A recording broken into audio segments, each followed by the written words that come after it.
Good day.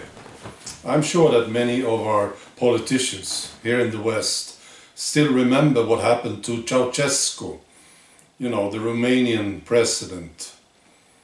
And I can bet you anything that many of them, the politicians, are very interested to know what's going on in France right now. I mean, this is the ultimate nightmare for a politician. The whole nation turning against you. And you start to look for somewhere to hide. It is the nightmare. So I'm sure people like Theresa May or the Swedish PM or Justin Trudeau, they keep a close watch on France right now. And meanwhile, media, they are just covering up the facts. It was actually in the news yesterday here in Sweden about France.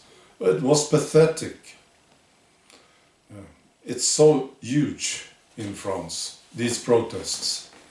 And this is now the 11th week that they protest. And I've been watching videos this morning, listening to interviews. And apparently they want to step it up. I haven't gotten this confirmed, but it wouldn't surprise me at all. I mean, some have died. Some are very seriously injured because of these protests. Civilians. So, I wouldn't be surprised if they step it up. And what is the next step?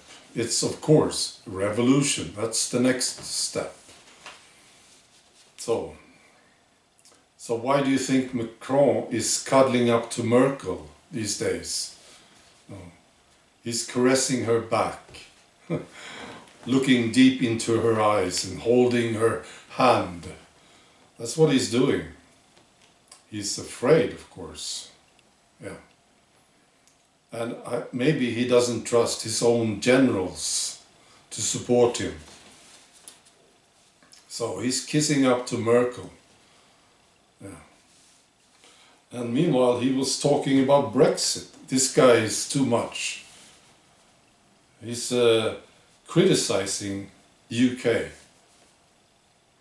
While this is going on, it's absolutely mad. So this is what he said.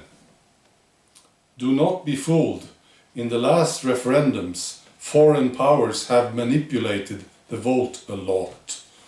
A referendum is sometimes also the door to the lie. It's torn a society apart, he said. And it's left it open to disinformation coming from abroad or terrible manipulation. So he's criticizing Brexit, basically. He's criticizing the UK. While this is going on. Who is this guy, really? Right. That's all. Bye.